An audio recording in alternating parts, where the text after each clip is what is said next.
hit you? Are you okay? I'm fine. I gotta go. Did you do that? Who are you? What are you trying to do? He's a liar and a thief. But he'll get what he deserves.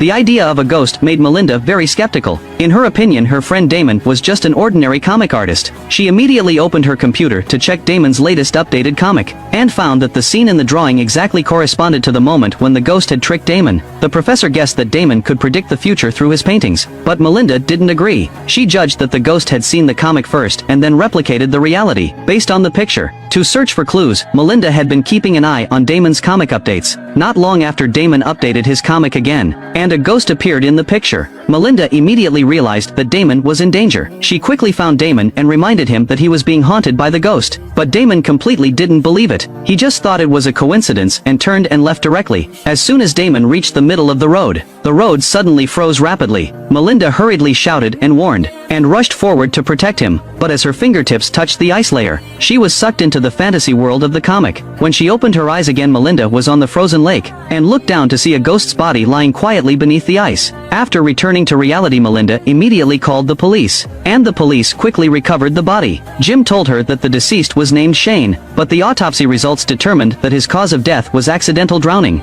Talk to me. Tell me what Damon has to do with all this.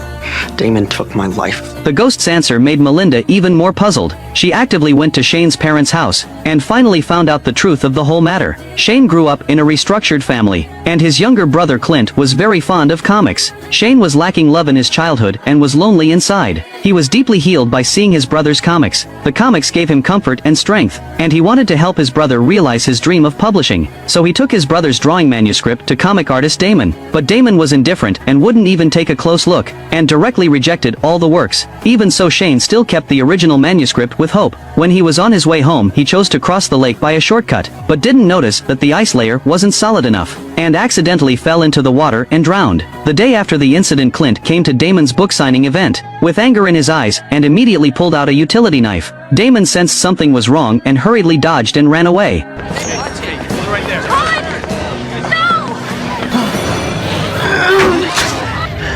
How could you do this? I can't believe I looked up to you for years. Get this kid out of here. The staff were preparing to take Clint away, but Damon stopped them in time and signaled the security to let him leave. Then he publicly admitted that he had plagiarized Clint's comic works. After the turmoil subsided, Damon voluntarily approached Clint to propose a collaborative creation, and Clint readily agreed. Beside him, Shane witnessed the misunderstanding being resolved, and finally felt relieved. Slowly walking